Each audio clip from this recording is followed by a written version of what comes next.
Switzerland. Carl Gustav Jung, born in 1875. With Freud, one of the founding fathers of modern psychology.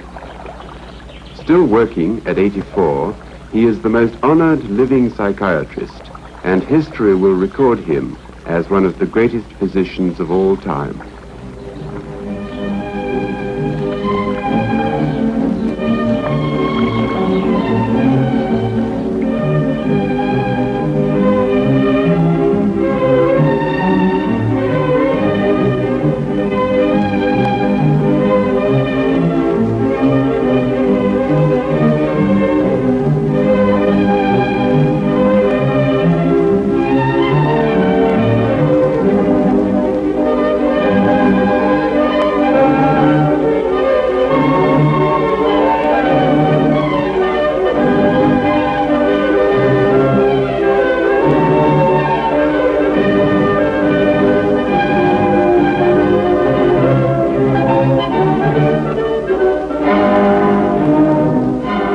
Professor Jung, how many years have you lived in this lovely house by the lake at Zurich?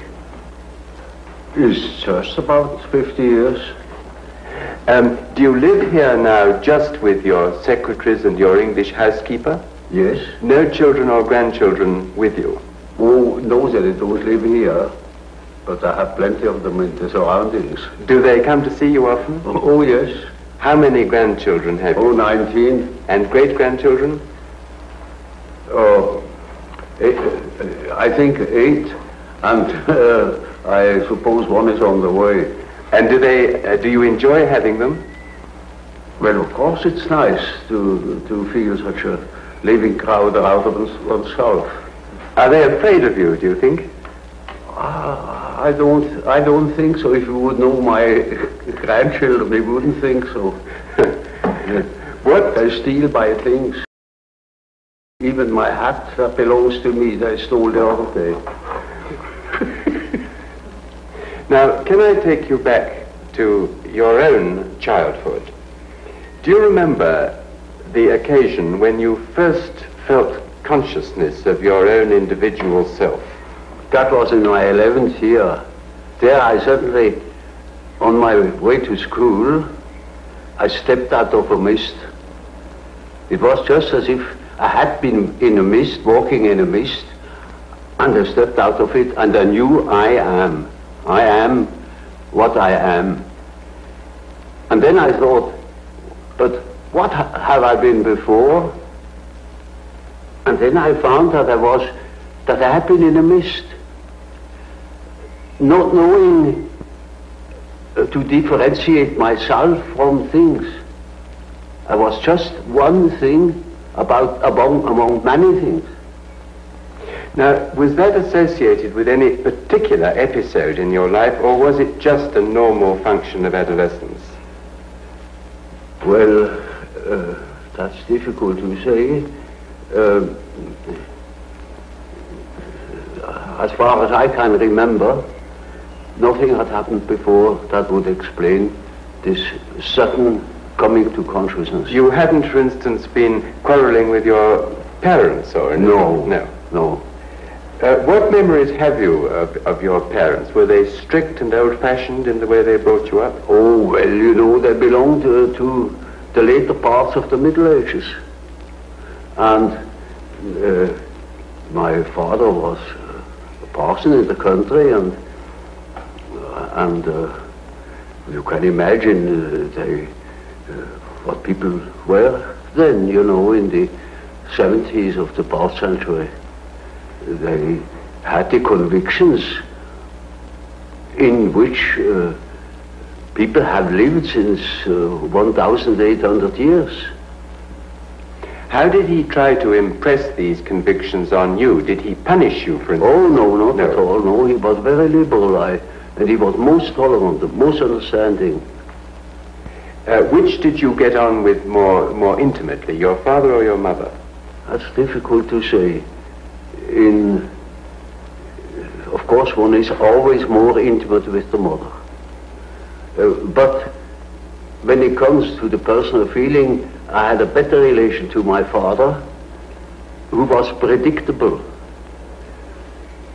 than with my mother, who was, to me, a very problematical something. So, at any rate, fear was not an element in your relation with your father? Not at all. Did you accept him as being infallible in his judgments? Oh no, I knew he was very fallible. How old were you when you knew that? Now, let me see.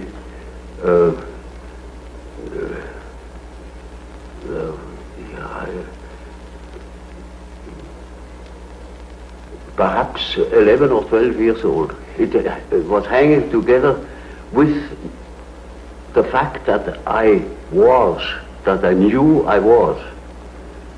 And from then on, I saw that my father was different. Yes. So the moment of self-revelation was closely connected with realizing the fallibility of your parents.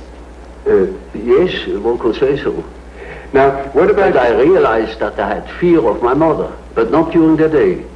There she was quite known to me and predictable, but in the night I had fear of my mother. And can you remember why? Can you remember what that... I have not the slightest idea why. No. What about your school days now? Were you happy at school as a schoolboy? In the beginning I was very happy to have companions, you know, because before I had been very lonely. We lived in the country, and I had no brother and no sister. My sister was born very much later, when I was 9 years old. And so I was used to be alone, but I missed it. I missed company. And in school it was wonderful to have company. But soon, you know, in a country school, naturally, I was far ahead. And then I began to be bored. What sort of religious upbringing did your father give you? Oh, we were Swiss Reformed. And did he make you attend church regularly? Oh, well, that was quite natural. Yes. Everybody went to church on Sunday. And did you believe in God? Oh, yes. Do you now believe in God? Now? Difficult to answer. I know. I don't need to believe. I know. Well, now, turning to the next staging point in your life, what made you decide to become a doctor? That was in the first place a merely opportunistic choice. Originally, I wanted to be an archaeologist, Assyriology, Egyptology, something of the sort. I hadn't the money. The study was too expensive. So my second love then belonged to nature, particularly zoology. And when I began my studies, I inscribed in the so-called philosophical faculty 2, that means natural sciences. But then I soon saw that the career that was before me would make a schoolmaster of me. I never thought I had any chance to get any further, because we had no money at all. And then I saw that didn't suit my expectations, you know. I didn't want to become a schoolmaster. Teaching was not just what I was looking for. And so I remember that my grandfather has been a doctor, and I knew that when I was studying medicine, I had a chance to study natural science and to become a doctor, and a doctor can develop, you see, he can have a practice, he can do, he can choose his scientific interests more or less. At Olivans, I would have more chance than being a schoolmaster. Also the idea of doing something useful with human beings appealed to me. And did you, when you decided to become a doctor, have difficulty in getting the training at school and in passing the exams? I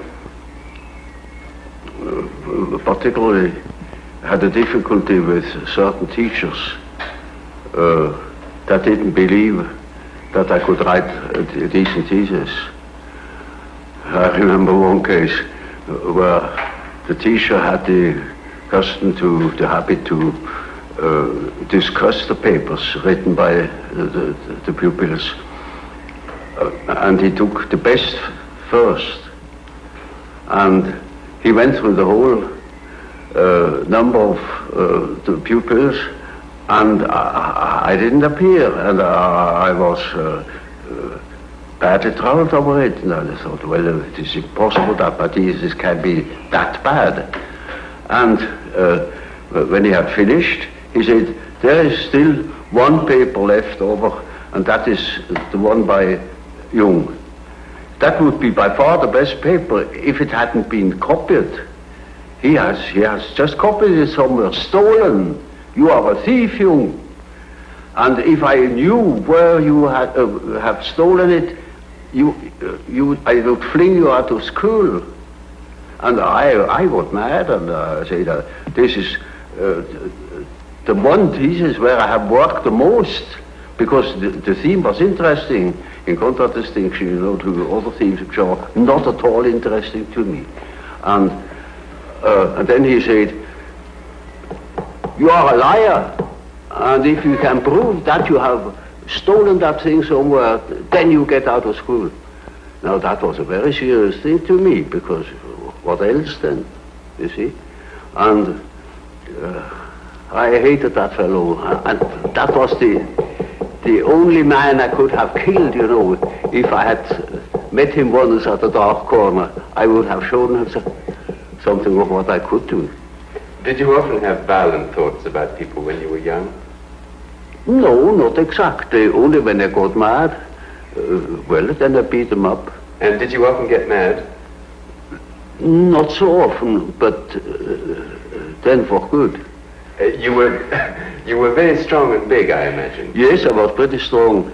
And you know, reared in the country with those peasant boys, it was a rough kind of life. And I would have been capable of violence, I know. I was a bit afraid of it. So I rather tried to avoid critical situations because I didn't trust myself. Once I was attacked by about 7 boys, and I got mad, and I took one and just swung him round with his legs, you know, and beat down 4 of them, and then they were satisfied. And were there any consequences from that after? Oh, I should say yes. From then on, I was always suspected that I was at the bottom of every trouble. I was not, but they were afraid, and I was never attacked again. Well, now, when the time came that you qualified as a doctor, what made you decide to specialize in being an alienist? Yeah, that was rather an interesting point. When I had finished my studies practically, and when I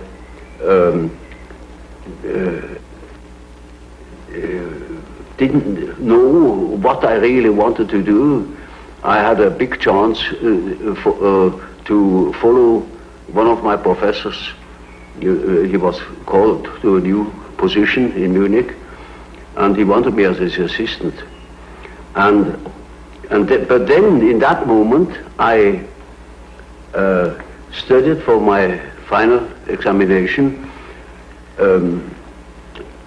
I came across the textbook, a textbook of psychiatry.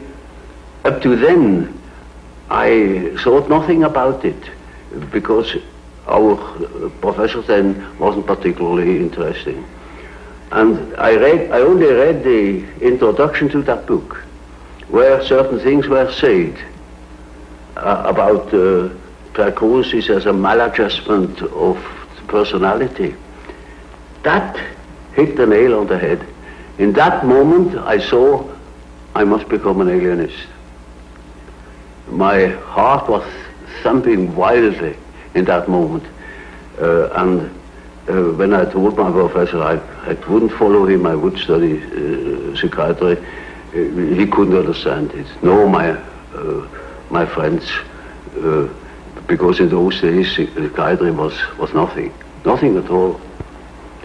But I saw one great chance to unite certain contrasting things in myself, namely, beside medicine, beside natural science, I always had studied history of philosophy and such subjects. It was just as if suddenly two streams were joining. And how long was it after you took that decision that you first came in contact with Freud? Oh, you know, that was at the end of my studies, and then it took quite a while until I met Freud. You see, I finished my studies in 1900, and I met Freud only very much later. I read, in 1900 I already read his dream interpretation and Freud studies about hysteria, but that was merely literary, you know. And then in 1907 I became acquainted with him personally. Will you tell me how that happened? Did you go to Vienna? Oh, well, I'd written a book about the psychology of dementia precox, as one called schizophrenia then. And I sent him that book, and thus became acquainted. I went to Vienna for a fortnight then, and then we had very long and penetrating conversations, and that settled it. And this long and penetrating conversation was followed by personal friendship? Oh yes, it soon developed into a personal friendship. And what sort of man was Freud? Well, he was a complicated nature, you know. I liked him very much, but I soon discovered that when he had thought something, then it was settled, while I was doubting all along the line. And it was impossible to discuss something really a fond. You know, he had no philosophical education, particularly, you see, I was studying Kant, and I was steeped in it, and that was far from Freud. So from the very beginning, there was a discrepancy. Did you in fact grow apart later, partly because of a difference in temperamental approach to experiment and proof and so on? Well, of course, there is always a temperamental difference. And his approach was naturally different from mine because his personality was different from mine. That led me into my later investigation of psychological types. There are definite attitudes. Some people are doing it in this way and other people are doing it in another typical way. And there were such differences between myself and Freud too. Do you consider that Freud's standard of proof and experimentation was less high than your own? Well, you see, that is an evaluation I'm not competent of. I am not my own history or my historiographer. With reference to certain results, I think my method has its merits. Tell me, did Freud himself ever analyze you? Oh yes, I had submitted quite a lot of my dreams to him, and so did he. And he to you, yes? Oh yes, yes. Do you remember now, at this distance of time, what were the significant features of Freud's dreams that you noted at the time? Well, that is rather indiscreet to ask. You know, there is such a thing as a professional secret. He's been dead these many years. Yes, but these regards last longer than life.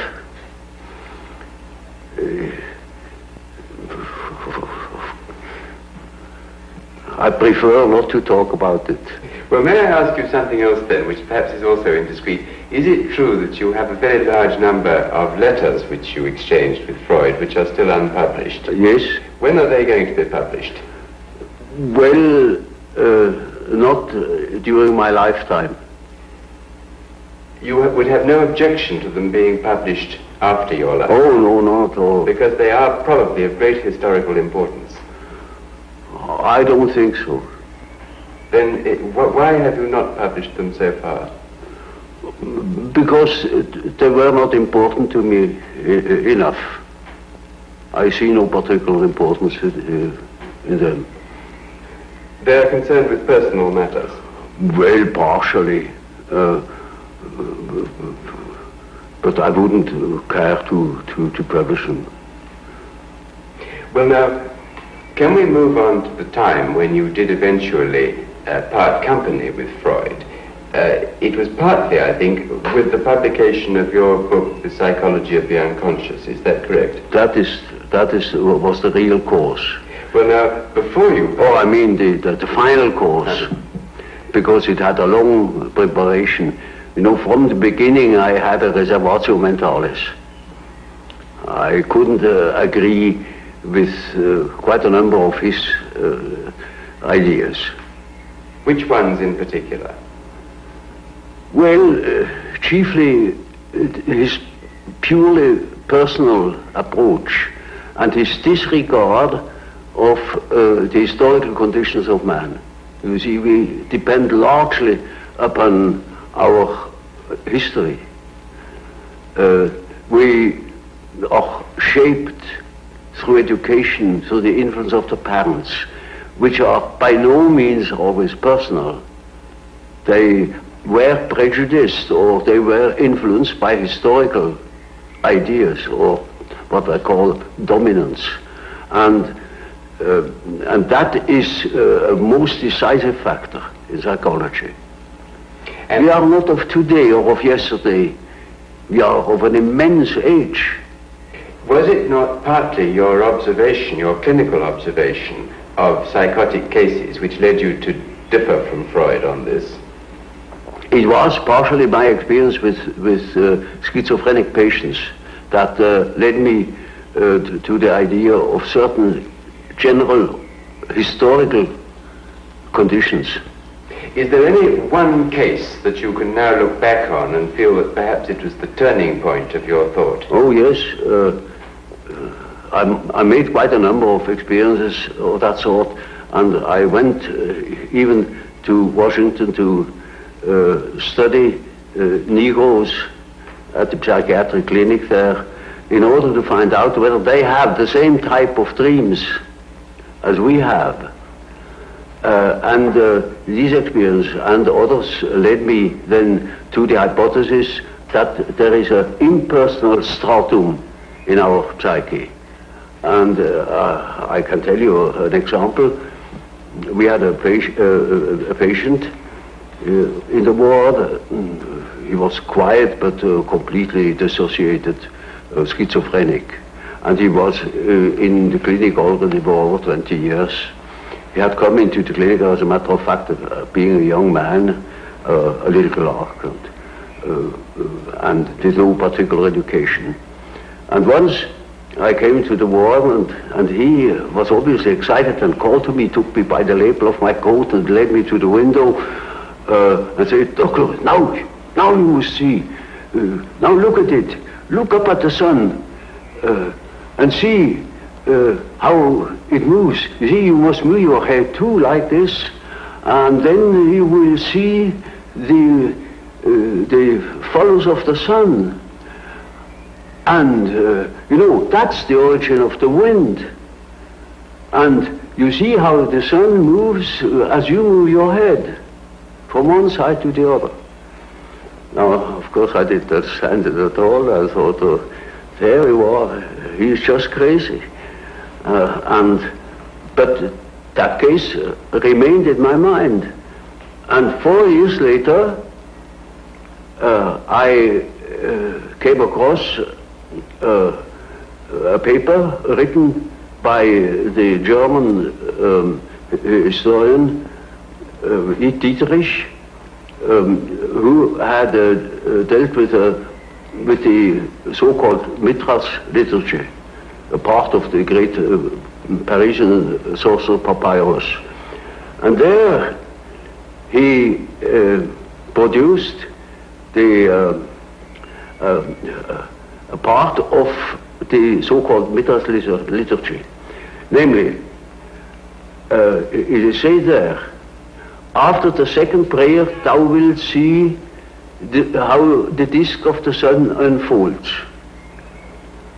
And you will see hanging down from it the tube, the origin of the wind. And when you move thy face to the regions of the east, it will move there. And if you move your face to the region of the west, it will follow you. And into that.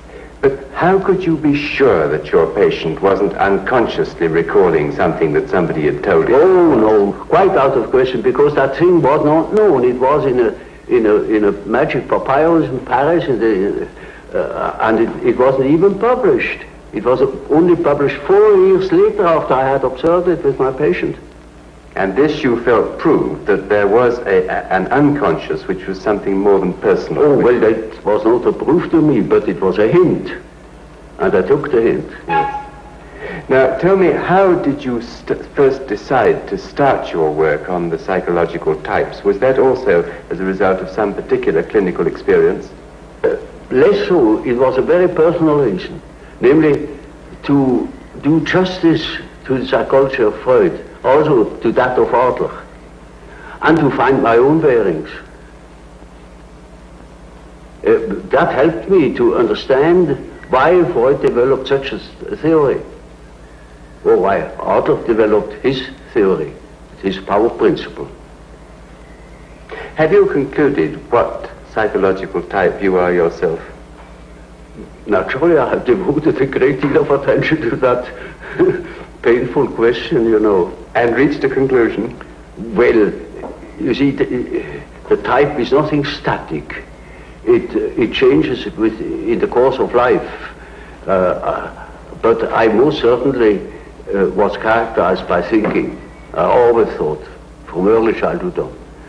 And I had a great deal of intuition too. And I had a definite difficulty with feeling. And my relation to reality was not particularly brilliant. I was often at variance with the reality of things. Now that gives you all the necessary data for the diagnosis. During the 1930s, when you were working a lot with German patients, you did, I believe, forecast that a Second World War was very likely. Well, now, looking at the world today, do you feel that the Third World War is likely? I have no definite indications in that respect. But there are so many indications that one doesn't know what one sees. Is it trees or is it the wood? It's very difficult to say, because the dreams of people's dreams contain apprehensions, you know. But it is very difficult to say whether they point to a war, because that idea is uppermost in people's mind. Formerly, you know, it has been much simpler. People didn't think of a war. And therefore, it was rather clear what the dreams meant. Nowadays, no more so. We are so full of apprehensions, fears, that one doesn't know exactly to what it points. One thing is sure, a great change of our psychological attitude is imminent. That is certain. Why? Because we need more. We need more psychology. We need more understanding of human nature, because the only real danger that exists is man himself. He is the great danger, and we are pitifully unaware of it. We know nothing of man, far too little. His psyche should be studied, because we are the origin of all coming evil. Well, does man, do you think, need to have the concept of sin and evil to live with? Is this part of our nature? Well, obviously. And of a redeemer? That is an inevitable consequence. This is not a concept which will disappear as we become more rational. It's something which... Well, I don't believe that man ever will deviate from the original pattern of his being. There will always be such ideas. For instance, if you do not directly believe in a personal redeemer, as it was the case with Hitler, or the hero worship in Russia, then it is an idea. It is a symbolic idea. You have written at one time and another some sentences which have surprised me a little about death. Now, in particular, I remember you said that death is psychologically just as important as birth, and like it's an integral part of life, but surely it can't be like birth if it's an end, can it? Yes, if it's an end. And there we are not quite certain about this end. Because, you know, there are these peculiar faculties of the psyche, that it isn't entirely confined to space and time. You can have dreams or visions of the future. You can see round corners and such things. Only ignorance deny these facts. It's quite evident that they do exist and have existed always. Now, these facts show that the psyche, in part at least, is not dependent upon these confinements. And then what? When the psyche is not under that obligation to live in time and space alone, and obviously it doesn't, then to that extent the psyche is not submitted to those laws. And that means a practical continuation of life, of a sort of psychical existence beyond time and space. Do you yourself believe that death is probably the end, or do you believe that... Well, I can't say. You see, the word belief is a difficult thing for me. I don't believe. I must have a reason for a certain hypothesis. Either I know a thing, and when I know it, I don't need to believe it. If I don't allow myself, for instance, to believe a thing just for the sake of believing it. I can't believe it. But when there are sufficient reasons for a certain hypothesis, I shall accept these reasons, naturally, and should say, we have to reckon with the possibility of so-and-so, you know. Well, now, you told us that we should regard death as being a goal, yes, and that to shrink away from it is to evade life and yes, life purpose. Yes. What advice would you give to people in their later life to enable them to do this, when most of them must in fact believe that death is the end of everything? Well, you see, I have treated many old people, and it's quite interesting to watch what the unconscious is doing with the fact that it is apparently threatened with a complete end. It disregards it. Life behaves as if it were going on. And so I think it is better for old people to live on, to look forward to the next day, as if he had to spend centuries. And then he lives properly. But when he is afraid, when he doesn't look forward, he looks back, he petrifies, he gets stiff and he dies before his time. But when he is living on, looking forward to the great adventure that is ahead, then he lives. And that is about what the unconscious is intending to do. Of course, it's quite obvious that we are all going to die, and this is the sad finale of everything. But nevertheless, there is something in us that doesn't believe it, apparently. But this is merely a fact, a psychological fact. Doesn't mean to me that it proves something. It is simply so.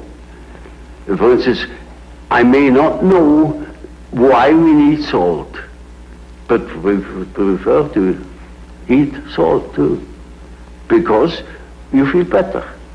And so when you think in a certain way, you may feel considerably better. And I think if you think along the lines of nature, then you think properly. And this leads me to the last question that I want to ask you. As the world becomes more technically efficient, it seems increasingly necessary for people to behave communally and collectively. Now, do you think it's possible that the highest development of man may be to submerge his own individuality in a kind of collective consciousness? That's hardly possible. I think there will be a reaction. A reaction will set in against this communal dissociation. You know, man doesn't stand forever his nullification. Once there will be a reaction, and I see it setting in. You know, when I think of my patients, they all seek their own existence, and to assure their existence against that complete atomization into nothingness or into meaninglessness. Man cannot stand a meaningless life.